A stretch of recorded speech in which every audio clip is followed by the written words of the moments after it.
Hey, how do you describe yourself and your life? Um, my journey started back in 2008. Like many of you, but get to a certain point of complacency when you go down every rabbit hole is to go down, and it's what's filling to my life. So I spent a few years away from the conspiratorial research and work itself. I've done martial arts since I was 15. Traveled to the Far East. Um, I've dabbled in many disciplines, from various, especially body related, because I was very much into health. I was in the acting industry for a while. Thought I could make a change from the inside. Nope, you've got to be part of the cult to be doing any there. So I left that as well. But more so in the last sort of 7 years, I've dedicated myself to being autodidactic, self-educated. I think that's the best way to be any human out there.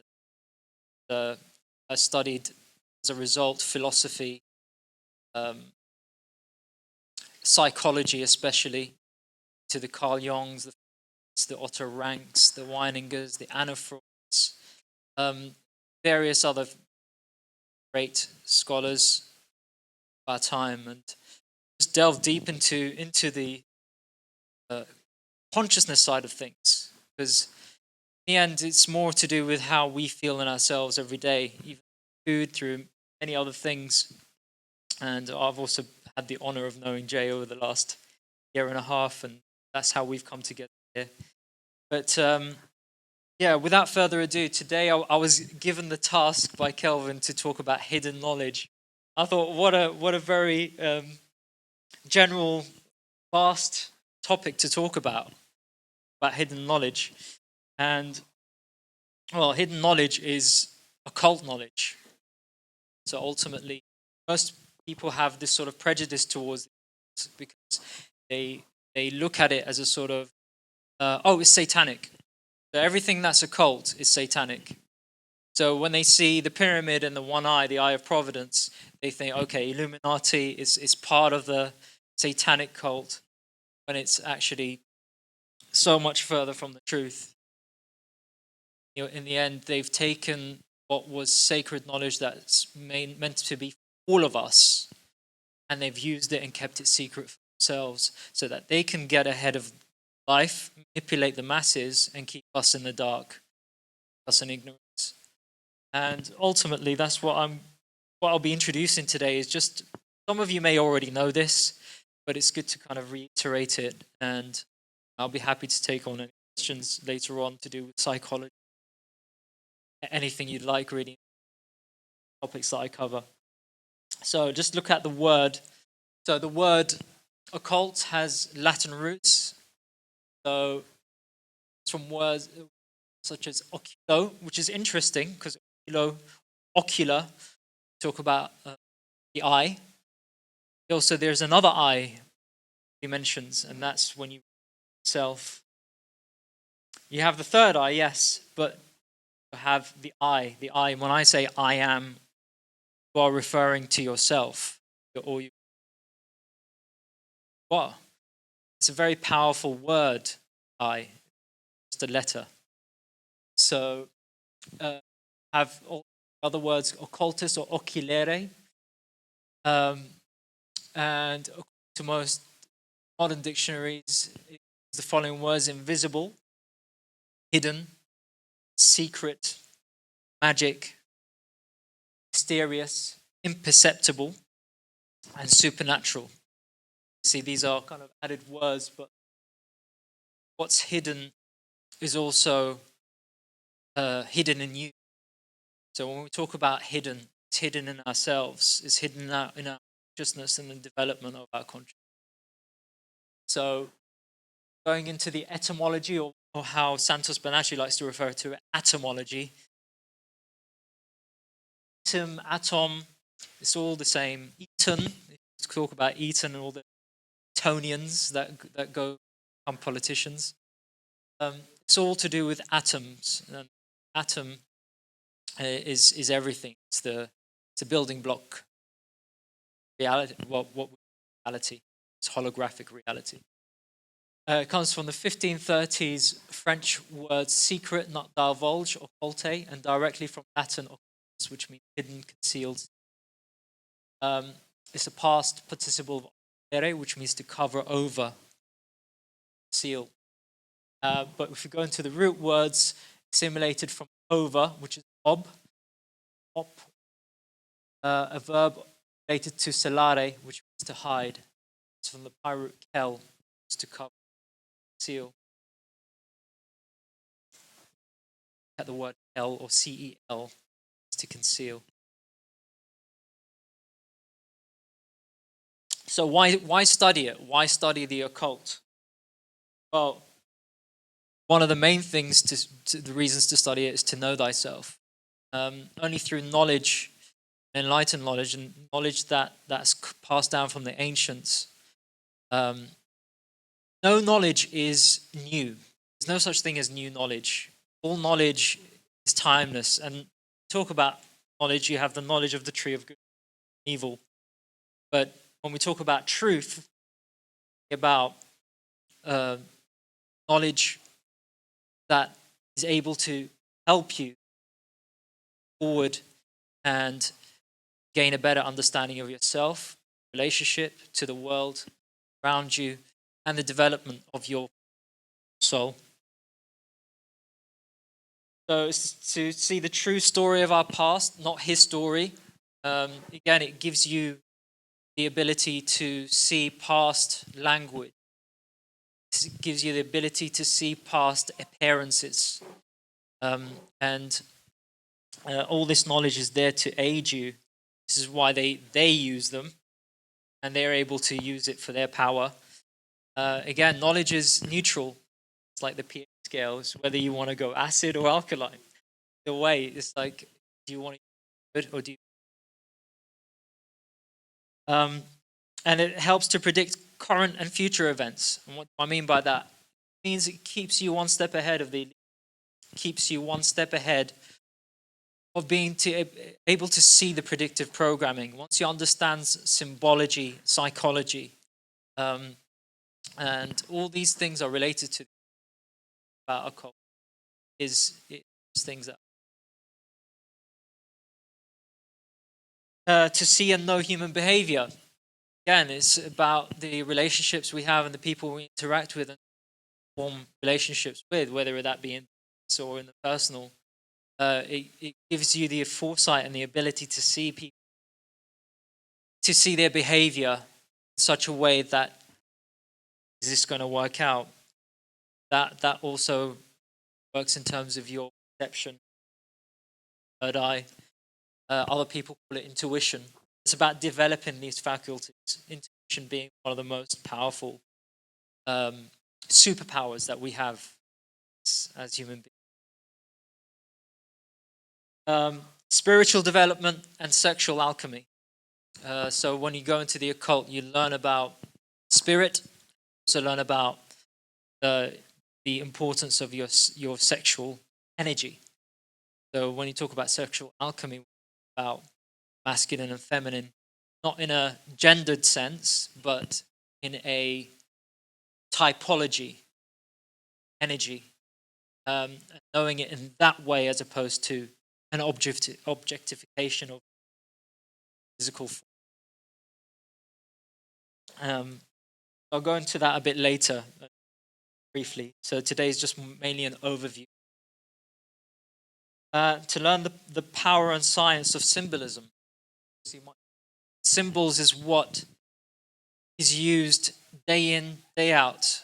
And why is symbolism so important? Because it goes into the subconscious. It goes past your consciousness. It goes back into the subconscious, which affects your sympathetic nervous system. It affects your behavior and ability to be present in the moment, lost in our thoughts and lost in problems that we have in our personal life. see in society. So this gives you a bit more of an insight. So just some quotes from um, from Carl Jung. I'm sure most people know Carl Jung. Yeah. Um, he says the practice of magic consists in making what is not understood understandable in incomprehensible manner. So when we talk about magic, we're talking about the creative side, right side of the brain, about the hidden, because we're so stuck in a left brain paradigm in society today. It's the way controllers have conditioned humanity to be stuck in a very sort of side of things. Ways we're not, our most great artists are able to go into the magic of themselves. That's what magic is working with your ability to produce reality. Because ultimately, the quality of your thoughts produces the reality that you are living day to day. Very easy. Yeah. That's why they want us there, exactly. So because it's all structure, and the problem with, not to say that obviously the left brain has its uses for structure, but we have gone so far the other way that we're out of touch from the magical or the childlike innocence that we all had as children once upon a time. As children. Because ultimately we all have the inner child in us, our ability to play and our ability to have fun and create and be creative. That's all in our faculty to produce within us. But they don't want us there because your ability to create is anti-elitism. It's anti-satanic, if you like to say. So another psychologist, he gets a lot of flack for this, Sigmund Freud, but he did bring in a lot of knowledge that a lot of people don't know, especially Egyptian knowledge. And words and magic were in the beginning one and the same thing. And even today, words retain much of their magical power. So when you look into the occult, you also have to look into etymology and understand what words you are communicating, what words we use. A lot of the words actually are it's the best way to explain this. It's certain words curse you just by speaking them. They've changed the English language so much that even the words we speak on a day-to-day basis, we're not even aware of the actual true meaning. So, say believe, for example, the word lie is within to be lied to. When you talk about word re, there's no to quantum grammar, for example. There's a lot of things in words as well, but that's what produces magic.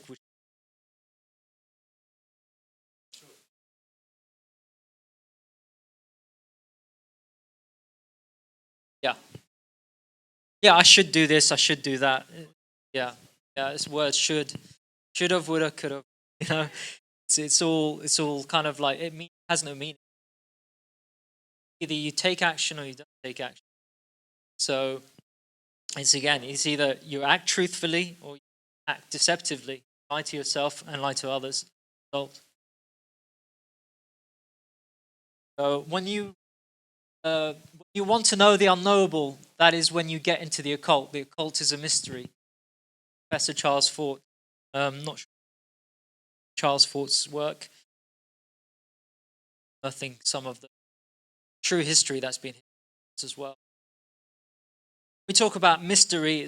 A friend of mine in America said, "Oh yeah, it's an interesting word, mystery," and I always like the way it's my story. Well, so is my story and the mystery. It's until we kind of shower incarnation in this world in this lifetime, we're able to accumulate mystery of my story. What have I learned? What have I accumulated in my lifetime, so that my spirit developed and on forward to the next. Occultism is not religion, but science. It is philosophy. Eliphas Levi. Um, Eliphas Levi is known as the father of occultism. He was known throughout the 18th century, a French occultist. Also traveled to England. He went into Freemasonry, left. Before then, he was into clergy as well. So he developed a lot of his occultism in his later years and he unearthed a lot of the mysteries that were hidden from humanity. So where to start? Eliphas Levi, who I just mentioned, Manly Palmer Hall, Helena P. Blavatsky, and Francis Barrett, all great occultists. They are not part of the elitists. They are the ones that actually have come out and brought occult knowledge to help us, power us, that knowledge. We also have Elvin Boyd Kuhn, and many great spiritual books and alchemical books. Which talks about the minerals, which is salts of salvation, the zodiac salts. When you talk about occultism, we also talk about our bodies and our psyche. So things that will help us in material world develop ourselves. Gerald Massey has unearthed a lot of the mysteries. So and also the past of how we started and where we're getting to. The Enlightenment period, especially in the 17th century, which has been completely censored. Well, mostly, anyway. It's completely censored, in my view. Rudolf Steiner. Anyone know Steiner? Yeah, he started the Waldorf movement. If we want to change our schools, Steiner is the man to go to, because he understood that through his occult knowledge as well, and his experience. He's done many lectures as well about vaccines. He was the first one to speak about vaccines back in the 19 spoke of the dangers of it. See how not just the genetic part of us, but actually our souls, our very own souls. So that, and also the importance of the development of imagination, how to teach children. Sadly, today, a lot of the Steiner schools have been compromised. And found that out very quickly, actually. Lockdown, some of these. Yeah, Johann Wolfgang von Goethe, so another great occultist. Read into his philosophies, enlightening. So there's books, you read certain books, and yeah, you gain something, but there's certain books you read and certain works that actually give you profound knowledge that will change your life. So these are great people to start with. Now I want to take a closer look at some of Manly Palmer Hall's work. Done some great work as well. I read. So here you see some of these symbols that we see from day to day. The cube. People, when they see the cube, they think of Saturn. Saturn worship. So it's to Satan. But for us to really grasp what the cube is, so reading from some of the extract from the Initiates of the Flame book, the cube altar of the elements of earth is this altar composed, which is the great cube of matter. On or in this altar burns a flame. It is the flame that is the spirit of created things. Man, know thyself, thou art the flame, and thy bodies are the living star. So again, when we talk about the cube, talking about matter, about flame, when you see these symbols in the media or in day to day, this is actually what fire is spirit, cube is matter, which is what I'm about to show. So the Kaaba, again, you have the cube. I was one born into a Muslim family, so I was born into that brain. Well, for me, religion is just it's a tool for mind control, guilt tripping you into making you a very sinful, downtrodden individual.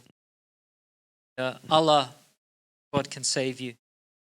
But yeah, as you can see here, the worship of the cube happens a lot. The worship of matter, because that's what ultimately, what most people are the masses, let's say the collective, they think that this is all there is, the material world, and material world is just a hologram. It's just, and born naked, we die naked. Everything. If you live your life right, you die with nothing, depending on how you've lived. What's that? Sorry. Black rock. Yes. Yeah. It's a black rock. Also, when you talk about the black, cultists used to use the especially in South America, the Aztecs, they used obsidian, black obsidian. Obsidian is used as a scrying mirror to see, to gain visions, and I haven't tried this, so I wouldn't know if it works. There's certain occult things I don't dabble in myself because I'm very cautious when I approach the occult, because sadly a lot of the knowledge has been lost, and we have to be careful not to go into the darker side of things. But yeah, seed is matter. So you have the white grail, the black grail. Again, so choose your path. Are you there? Are you here in service? Self-sacrifice, purification, love and study? Are you here to that? Or are you here to have prosperity at the other's expense? Selfishness, shortcuts, mastered by appetite. Is that what you're living for? Just to fulfill and satiate your own appetite, and just to live a comfortable life? It's a precious thing what we have in life, and there are these two paths, and this is why we live in a dual world. So the lamp, that's another one that we see a lot of. Well, I think it's a great representation. The ever-burning lamp, know that the flame that burns within thee, lights thy way, is the ever-burning lamp of the ancients. As their lamps were fed by the purest of oil, so thy spiritual flame must be fed by a life of purity. And goes on. As far back as our history goes, we find that fire has played an important part in the religious ceremonial of the human race. Practically every religion, we find the sacred altar fires, which were guarded by the priests and vestals with greater care than their own lives. In the Bible, we find many references made to the sacred fires, which were used as one form of devotion by the ancient Israelites.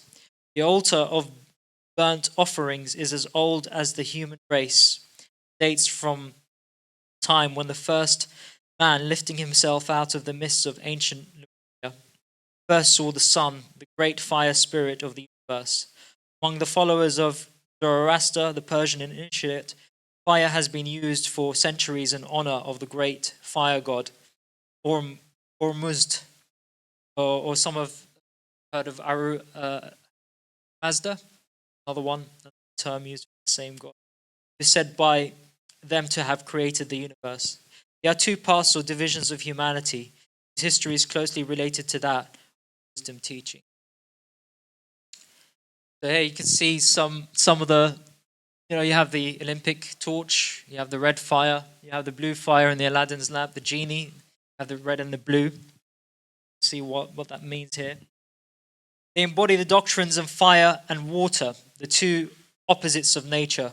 Those who follow the path of faith or the heart use water and are known as the sons of Seth, while those who follow the path of the mind and action are the children of Cain, who was the son of Samuel, the spirit of fire.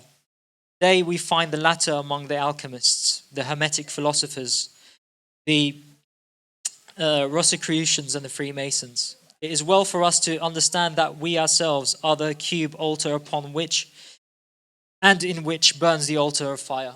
So our bodies are matter, and what manifests through that animates this body is the spirit, soul in us. So for many centuries, the initiate of fire has been nourishing and guarding the spiritual flame within himself as the ancient priests watched day and night the altar fires of Vesta's temple. The ever-burning lamp of the alchemist, which, having burned thousands of years without fuel in the catacombs of Rome, is but a symbol of this same spiritual fire within himself, herself. Back then, when they say himself, man, just so the ladies know, it actually referred to both men and women. It's just that it changed now in modern time. In the picture, we see the ever-burning lamp, which is the lamp you saw earlier in the previous slide, which was carried by the initiate in his wandering. It represents the spinal column of man, at the top of which is flickering a little blue and red flame, as the lamp of the ancients was fed and kept burning by the purest of olive oil. So man is transmitting within himself and cleansing in the lava of purification the life essences, which, when turned upward, provide fuel for the ever-burning lamp within himself. Now, what does that mean? I'm not sure if many of you have heard about the chrism oils, raising the chrism. So this is an ancient practice, even in the Vedic. So this is the Western, should I say, the esoteric Christian branch of teachings. And it's also in the lamp. When you talk about the oils and being anointed by the oils in the Bible, what they're talking about is the physiology of the body.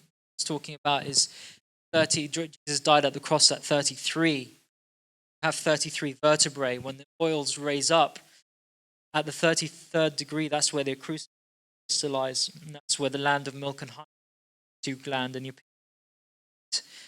these two oils which are able to renew your blood and also regenerate your body. These are ancient practices done through fasting, meditation. Yeah, same as Kundalini. It's more or less the same thing as the practice of Kundalini. The problem is when you talk about Kundalini, so many yogis out there that claim they know Kundalini, but they show you a fake sort of practice. They abuse it. A lot of them are known to also take advantage of the ladies, the unsuspected yogic practices and so on. You know, a lot of people that do yoga, most of them are women. It is true. I mean, you know, yoga is a very feminine art, and so Kundalini, raising the Kundalini, which is the fires, the red and blue, have the opposites. That's why have what we pointed out earlier about the chakra colors, the blue at the top, and red at the bottom. Again, it's the polar opposites. We are charged in that way, and that's why we're here to kind of fuse these alchemically in ourselves, not just psychologically, spiritually, physically too. Trinity of ourselves. So I won't go into this too much because this is a whole subject in and of itself. If anybody's interested, I'll be happy to give you some references later on and some books. Marie Keller, who's a great, written a few books about it. Great information, goes into the specifics of how to raise some oil. And just in brief, it's when your sun sign is in the moon sign every month, or your body has a cycle, just like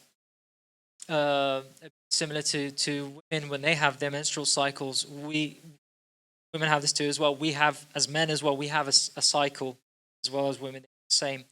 When your sun sign is in the moon sign, you have 2.5 days of gestation. You're operating and you're satiating, comfort eating, doing things that are negative. You're not producing the sacred secretions. These oils are not getting in the body. So what happens over time? Deterioration happens. So these Oils as well are known to be alkaline. So when they talked about, these are alkaline oils, they're charged with energy. So every month we have the opportunity. That's why we have Santa Claus. Santa Claus comes down the chimney. The claws represents the claustrum and the brain. These are all told in parables to understand, but it's only for the occultist to know this. Or if you have occult knowledge, you don't have to be an occultist. I wouldn't claim myself to be one. To have that occult knowledge, it gives you that perception to see past the literal meaning of, see the more symbolic meanings of holy scriptures such as the Bible, Bhagavad Gita, or which is all the mysteries are scattered within these books. So the Upanishads, in the secret high place of the heart are two beings, drink the wine of life in the world of truth. Very profound thing. So I'll leave you to after having said about the oils and so on, and oils that come together, that this is the crystal, or the chrism, or the Christ, or the Christ, as they used to call it. Truth is within ourselves. It takes no rise from outward things. There is an inmost center in us all where truth abides in fullness. And also, not a lot of people come across truth because, when we talk about truth, what is truth? There's your truth, there's my truth. But that's not really the truth. That's just opinionated truth. We talk about the truth, the real truth, the truth, truest of truth. Then there is a resounding feeling that you've known this before. Somehow seen that as familiar. Something that seems akin in your ancestral genes, because I don't know what many of your spiritual beliefs are here, but I know for a fact that I've been here many times. And that the soul is an immortal being, and we're here to develop that immortality, the immortal soul within. That takes many lifetimes, and eventually creation never ends. We're always drawn to the people we love and the family. These are not just New Age terms, because I'm very aware of the New Age cult that's out there that came in the 60s, but started off as an offshoot of philosophy. Alice Bailey is one of the main perpetrators as well of the New Age movement. That's another time. The first point of wisdom is to discern that which is false, and the second to know that which is true. So the first is to know what is false. So in all our journeys, we found out what is false, and it's been a big awakening to challenge, recalibrate, and change your programming from what you were taught as by society in general, which is the collected masses, and how they lead. But when we talk about the occult, it stems from the Hermetic teachings. This is a copy of one of the earliest Latin edition, Marsilio Ficino. Finding it out. So Hermes Trismegistus, anybody heard of him? Thrice born.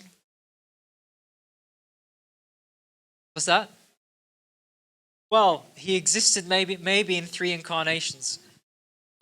There's follow some of the works of Jason Breshears recently over the last year, and he's been interesting in unearthing. He thinks that Enoch, Enki, and Hermes are one and the same characters.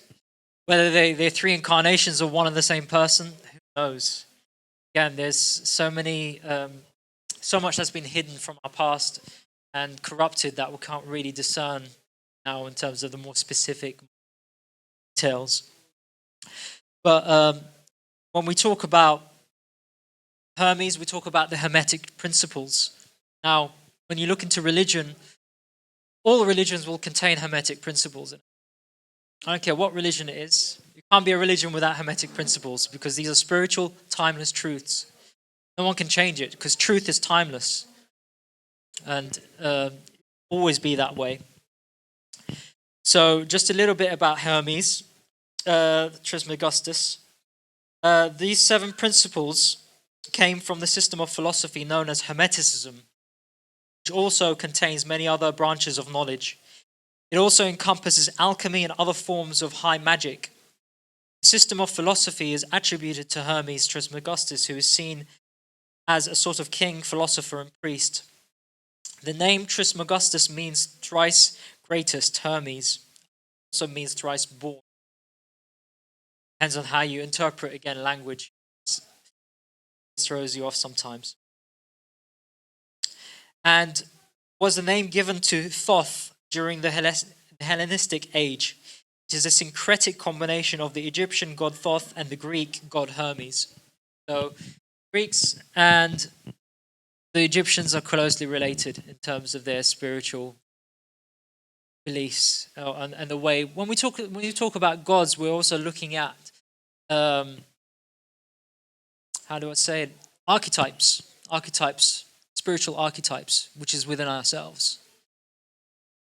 So out of recognition that Thoth and Hermes are in fact the same immortal being, and also Enoch or Enki, to add here, Hermes Trismegistus was credited with both the achievements of Thoth during ancient Egypt and also Hermes during ancient Greece.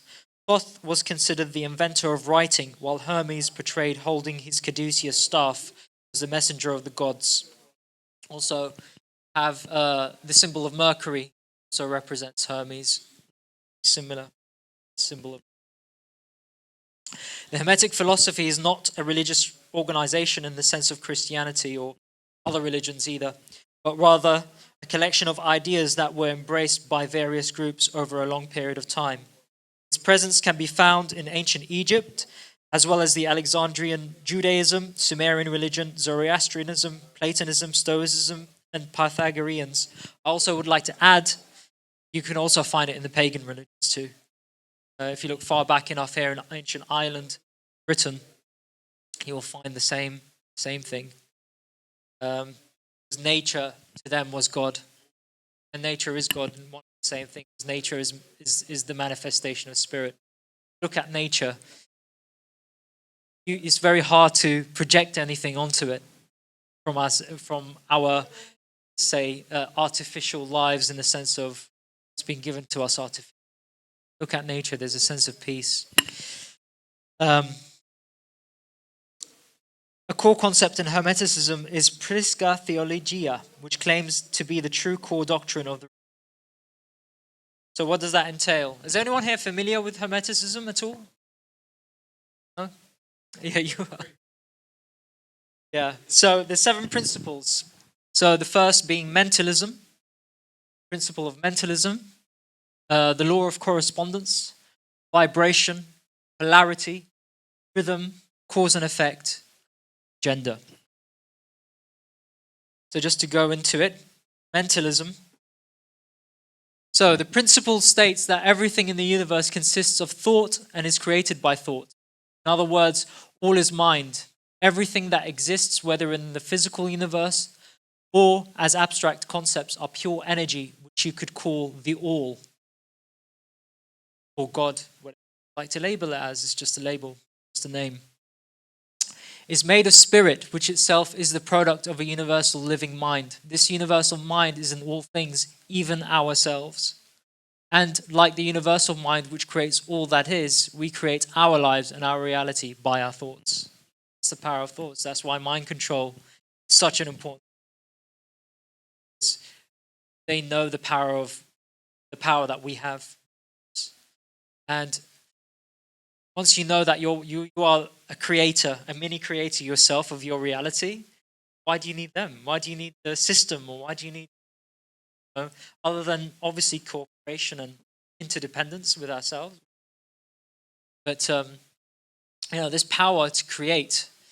And that's why it's so important to observe your thoughts, because sometimes thoughts takes us into whole tunnels of reality which manifest what people call misfortune or bad luck. But actually you are creating it. Want good luck? Good thoughts. Not to say leave out the negative. The negative is there to teach you. It's there to be a teacher to you, so you can finally integrate it and go, okay, so I got to get stuck back into this loop or negative thought forms, or the way I relate to my partner, my friends, or why there is always this arguing going between us, or it's all to do with our inner selves as well. Someone triggers us, it's our shadow being triggered. That's an opportunity for you to learn about yourself. Obviously, there's a difference between righteous indignation. It's in itself another thing. Obviously, no one tolerates evil. But, yeah. On. So correspondence, as above, so below. Everyone heard of that one? As within, so without. It's a timeless truth. It will be. It's manifest in nature. See, that's not the greatest example, but the roots of a tree is similar to that of its branches. It's the same thing. Famous phrase created by Hermes beautifully sums up this principle. There are infinite planes of reality which are all a reflection of each other and are all interconnected. What is true on one plane is also true on all planes of existence. That's why truth is so permeable. It cuts through everything. A true understanding of the axiom of correspondence opens up a far greater understanding of the love and reality. Many planes of existence that are beyond our ability to perceive become understandable to us, as we know that they are a reflection of the planes that we do perceive. Happens on the inside, also happens on the outside. Think and feel manifests in the external circumstances of our lives. This is the importance of knowing thyself, and this is the importance of being present in your thoughts, because we know that there are certain frequencies that brings negative thinking into our consciousness. It's knowing what are your thoughts and what aren't your thoughts. In motion, I find when I drive, I have my own thoughts. When I'm still, I'm reflecting, or I'm trying to sleep sometimes. These negative thoughts creep in. They come around so many times, and I've started to notice them over time through a meditative practice. Sometimes, when I do martial arts, for example, movement, sometimes certain thoughts will come in and you're able to kind of express it, through the body, because sometimes thoughts can be sometimes it's an energetic imprint. So you have to sometimes move the body, because the soma is able to express that which is beyond language. Thoughts come in the form of language. So watch your thoughts. Try it. Watch your thoughts, in a dark room or trying to sleep. Watch them creep in. Are they disturbing your sleep? Obviously, you want to problem solve certain things. If you have a problem, you want to solve. But if it's out of your hands, what do you do? You've got to let go. You've got to trust and have faith in yourself that you'll be able to resolve it. Faith is also another misconceived notion by a lot of people. Say, so there's a very religious connotation to it. So faith in what? Faith in the divine aspect of yourself. Faith in what we perceive within us, because we are sparks of that divine. So whatever you want to call it, it's all there within us. But it's our ability to shift our consciousness from the lower egoic animal mind, which is the lower chakras. This is why chakras are there, because all your appetites, especially sexual appetites, and your stomach, all on the lower chakras. Upper chakras are from the heart and above. That's where positive frequencies are. The lower frequencies are. So it depends. Heaven and hell. So hell, heaven. Where do you want to be? It's all within you. Sorry? Of course, but it's knowing how to take a negative and turn it into a positive. No. I get where you're coming from. That's also a new age thing, positive thinking, positive thoughts. I get that. No. So negative will always exist. It will always exist. So it's your ability to rise above it and not stay in it. That's the key. A lot of people stay in the negative. It rules their lives. Depression, you name it. All types of self-sabotage, addictions. Those are all negative states that are persistent. So what I'm saying is the negative will always come and challenge you. The negative is there to help you grow. It's not for you to stay in.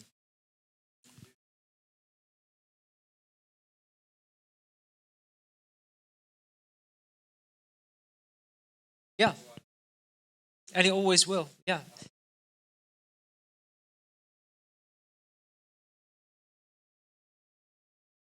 Well, between the positive and the negative is the heart.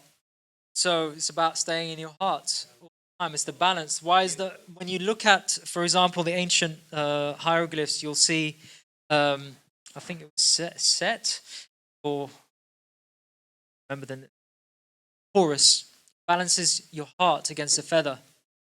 Why is it the heart and not the mind or anything else, or your sexual organ? It's always the heart. So you're right. In a way, there's a neutrality. We have to stay neutral to the effects of others. We have to be, which I'll go into in a minute.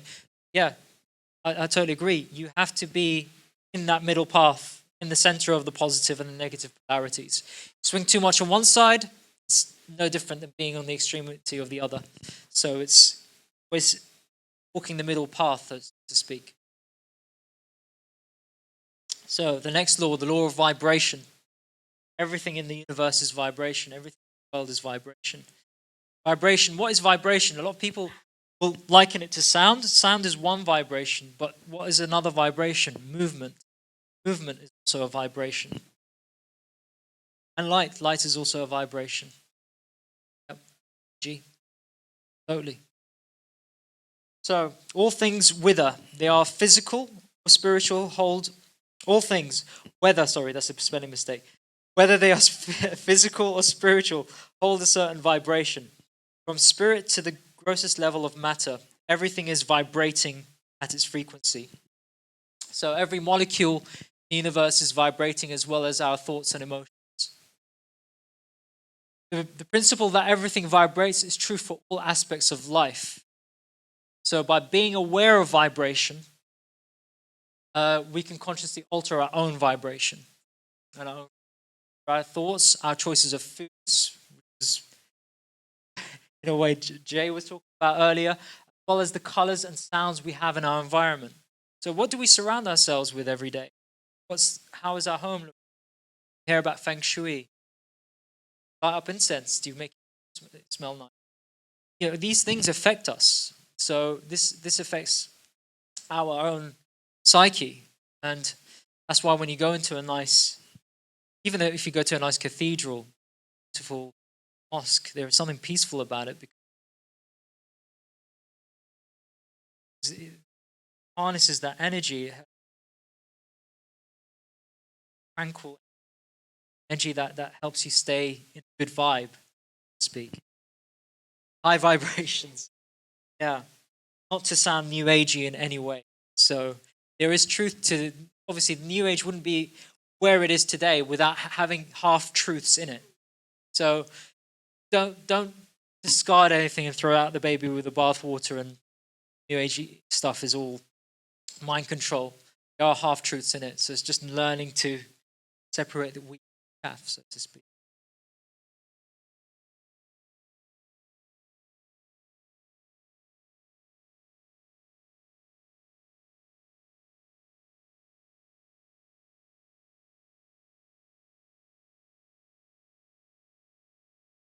No, thank you. Thank you for sharing it. It's very, very, very true because, in the end, the power is within us all. It's whether they want to keep, the elite has kept humanity on a sort of trance enslavement, negative polarity. They're trying to get as many people negative as possible.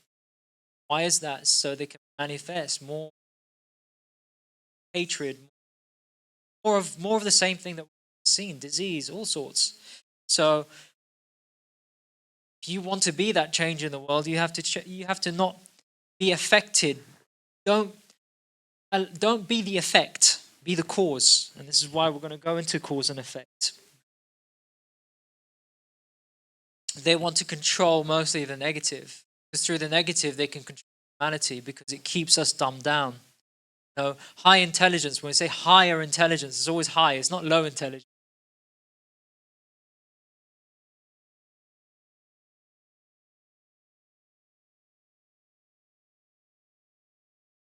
I get what you're saying.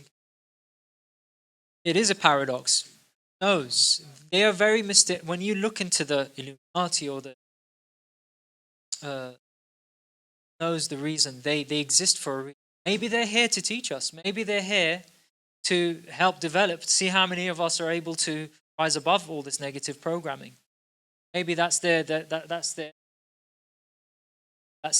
purpose. But at the same time, I can't look away from all the evils they've done and say, okay, well, they've just done that. But if they know all this knowledge, how come they just still purposefully knowing, killing children and so on? And this goes on.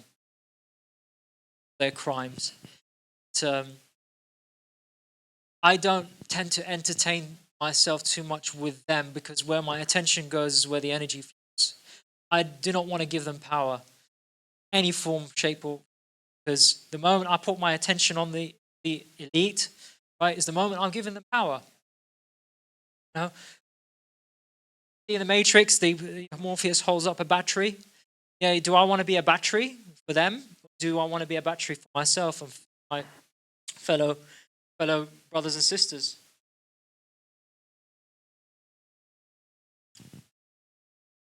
Not ignoring. So ignoring.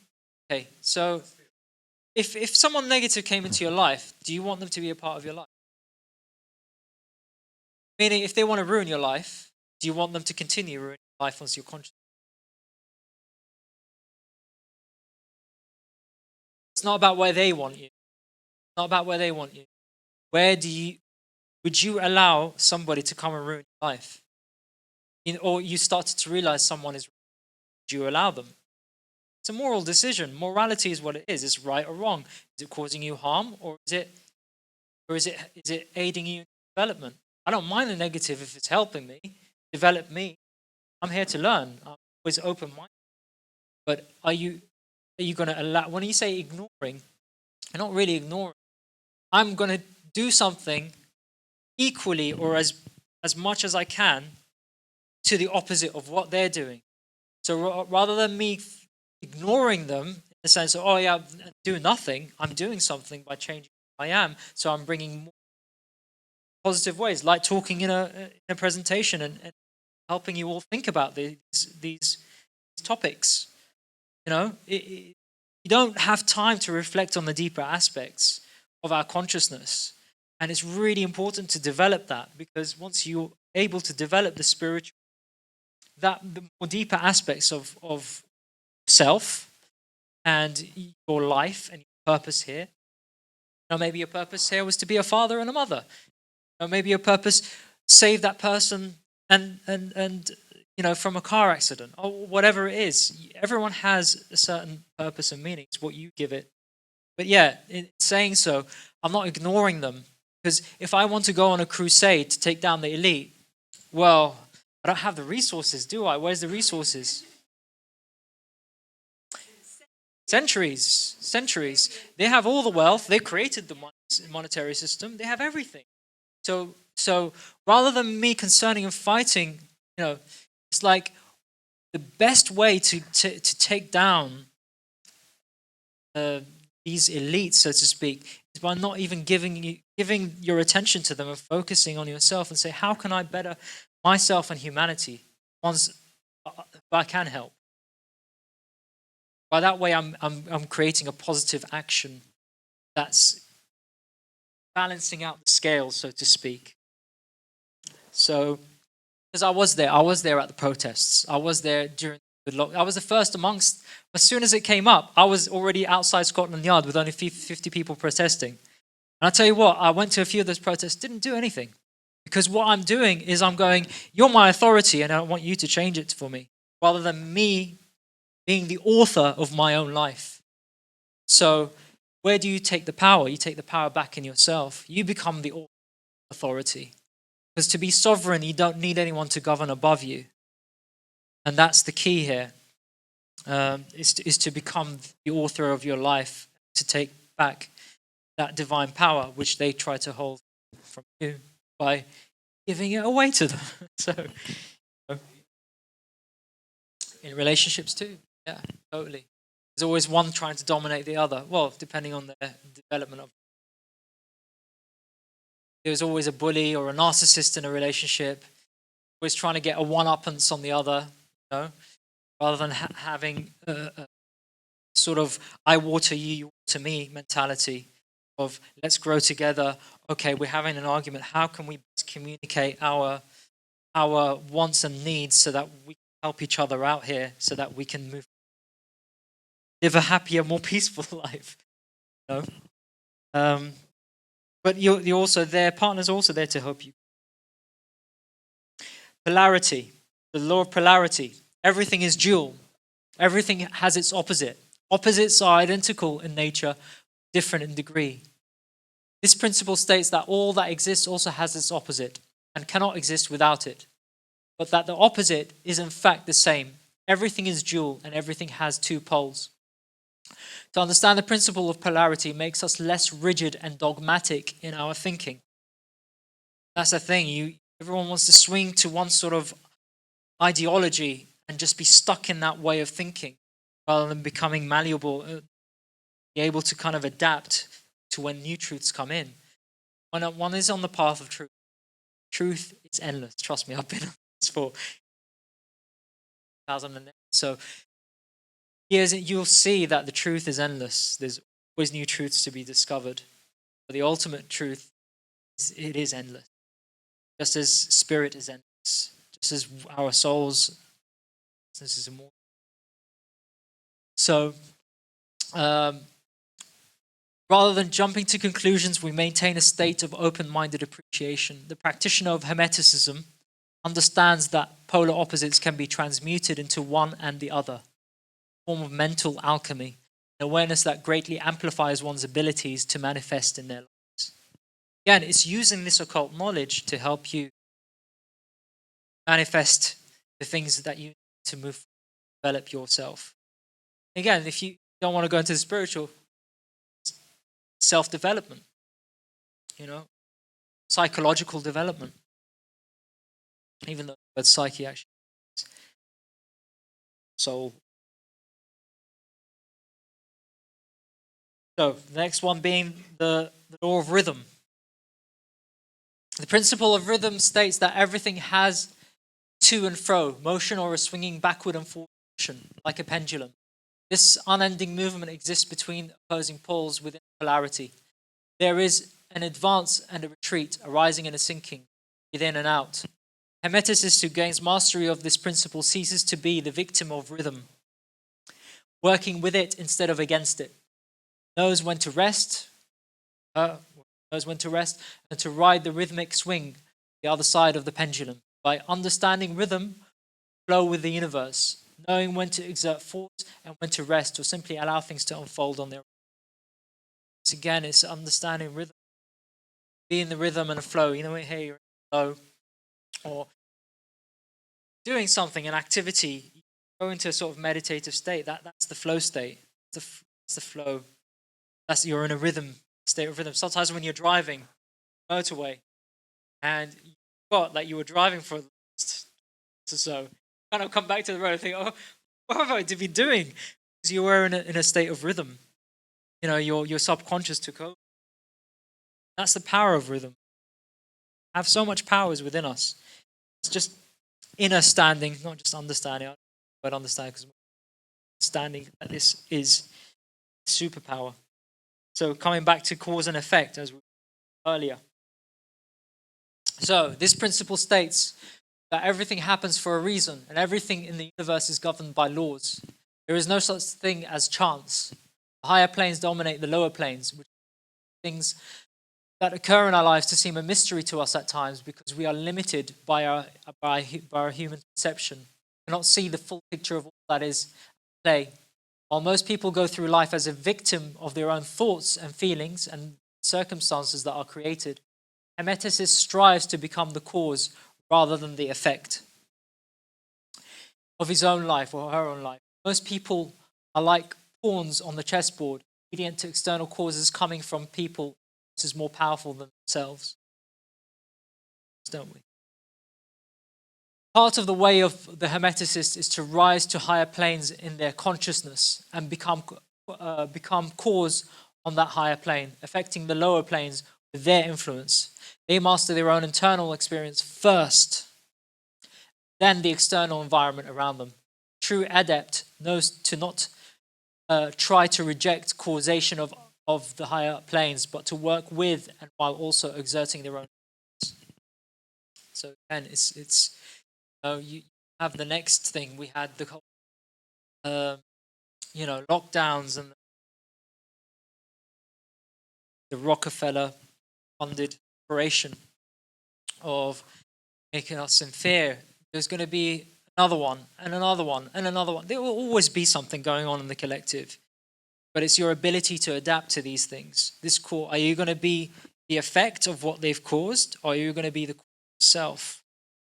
That's the key, is taking back the power from them by taking back your consciousness, not reacting. Because the moment we react to what they're doing, the moment we're tranced in their mind control.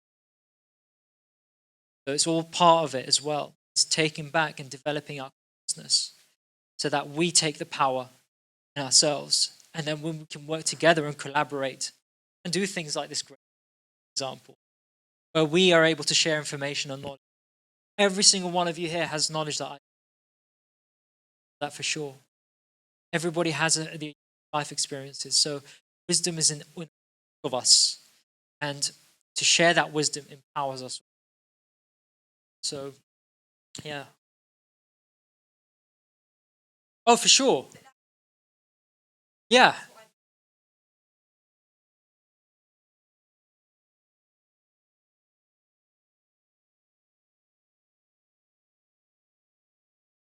Yep. It's about how you use anger. Anger is an energy.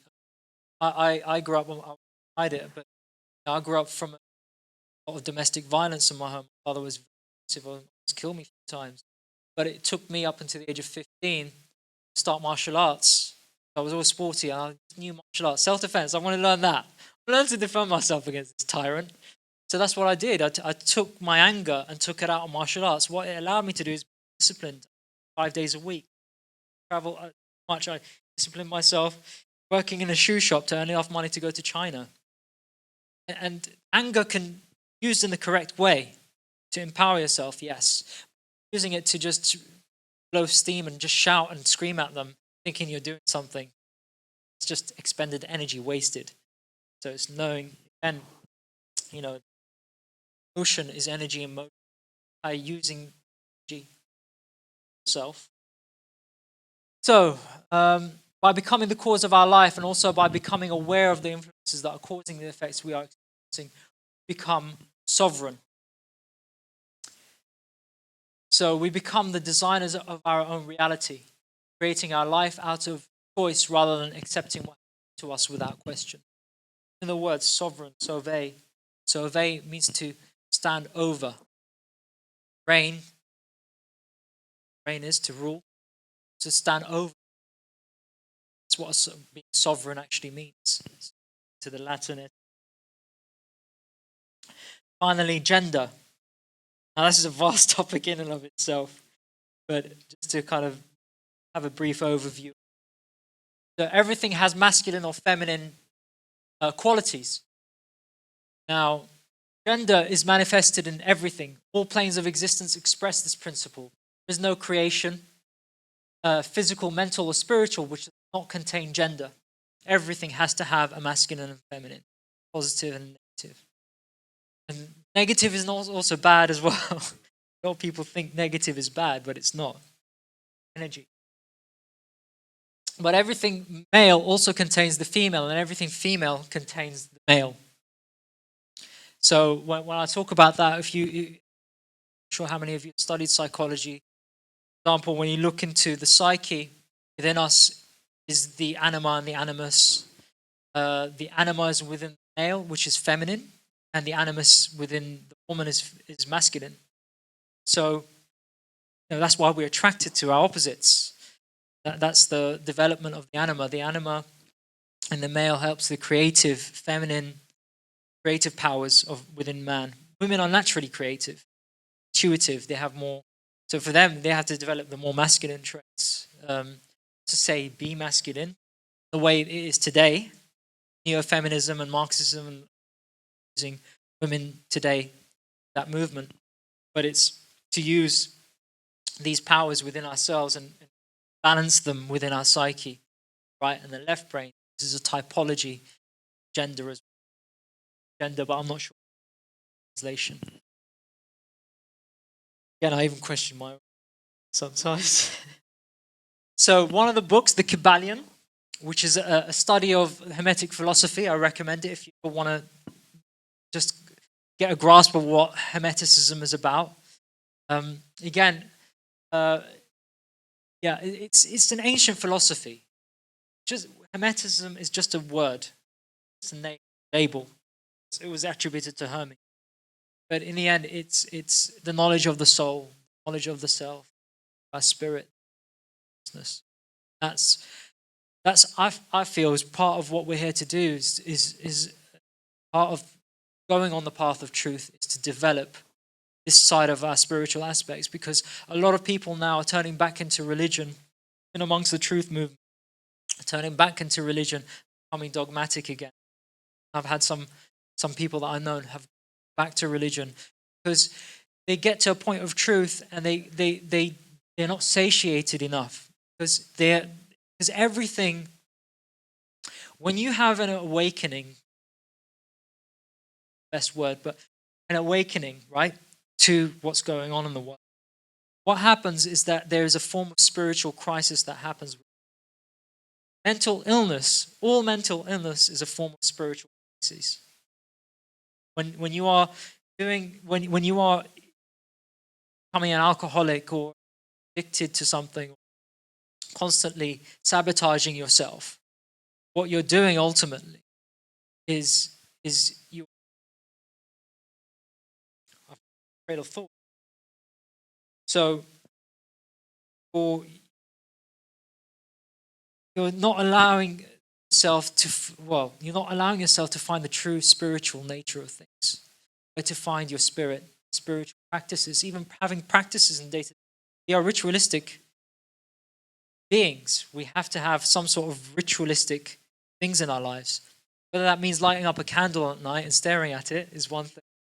Saying a sort of prayer to look outside for a savior. That's not what I'm talking about. Prayer in yourself. Pray within yourself.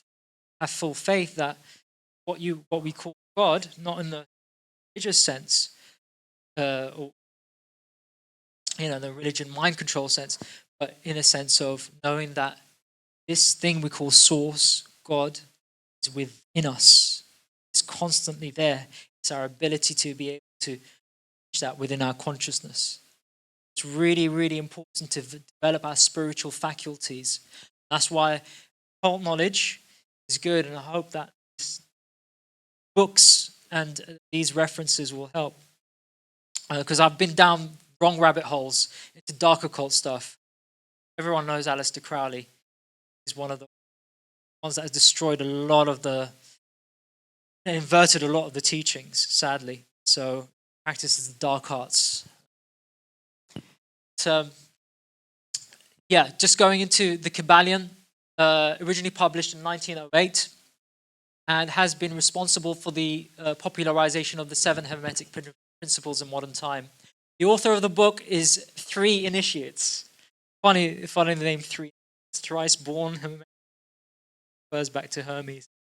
Though many believe that the book was written by a man named William Atkinson, influential and prolific writer in the 18th century.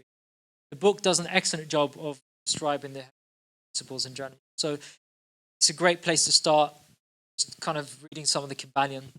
It's up to you to discern truth from falsity. Again, when we to the occult in the end, it's about developing our, especially our intuition.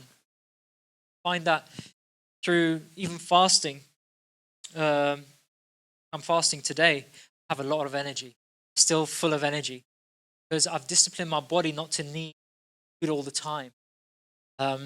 Again, food is great, obviously, in moderation, to speak.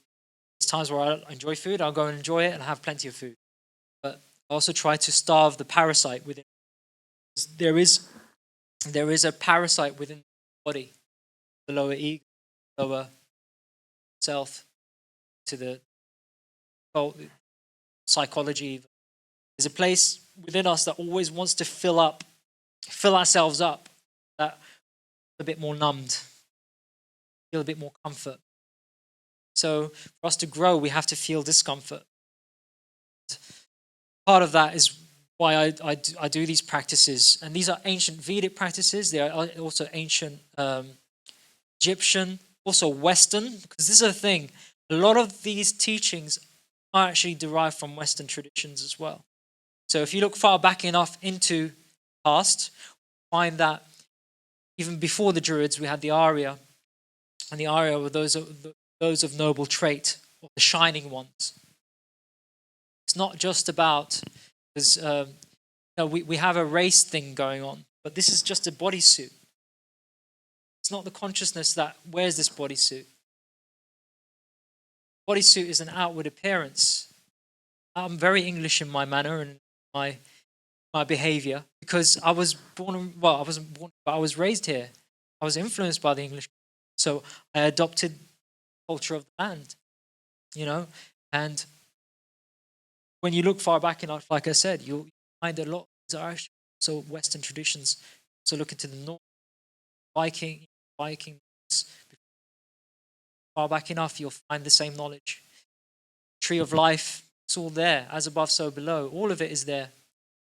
It's knowing that it's all part of the world's culture, and we're all inheritors of this knowledge. And obviously, when we go into gender, I'm not going to go into it today, but we talked about the chrism and the inner alchemy. When we talk about alchemy, it's the inner alchemy. Outer alchemy is what we see in science today. All you see in chemistry and pharmaceuticals, that's all modern alchemy. It's produced for, sinister. So some quotes I'd like to share to close off this presentation. So Helena Blavatsky, a lot of people give her a lot of flack, but I love this woman. She has unearthed so much occult knowledge for us to take in. And a lot of people attribute her to the New Age movement. No, do your research, read her work. And I'll tell you, a lot of people in the truth movement will just throw all these remarks of she's satanic or this person's satanic without doing iota of research. Have you read the whole entire? People don't have the time. They'll just put their judgments on these people, thinking that anything occult is satanic and sinister. It's not the case. So, never allow any unnecessary or vain thought to occupy your mind. This is more easily said than done. You cannot make your mind all blank at once. So in the beginning, try to prevent evil or idle thoughts by occupying your mind with the analysis of your own faults or contemplation of perfect ones. So, say perfect ones. What do you aspire to be? What are the good qualities that you've seen in life experience? At least start with not allowing evil thoughts that will put you in a depression or in a state of anxiety and fear. So watch those thoughts, observe them. Jason Breshears, who I've come across recently, I've read his book, Awaken the Immortal Within, a very powerful book, which has a very kind of like non-religious but very spiritual outlook as well. But indeed, our own biology is a part of the bonds that confine us. As a mental construct, the holosphere is influenced mentally by the individuals within it. Write our own code. all too often prejudiced by circumstance. But in living out our own program, authors of our own fate, none can blame God. The problem we must address is our own reaction to external stimuli, the surrounding world saturated with negativity. Oh boy, do we see that. Yeah. Again, another quote. It has been said that a belief is not merely an idea that the mind possesses, but an idea that possesses the mind. And when we talk about belief, very careful, because careful of what you know. Is it helping you? Is it helping you grow? Is it misleading you down the path? So yeah, thank you for your attention, and yeah, happy to take any questions or. Thank you.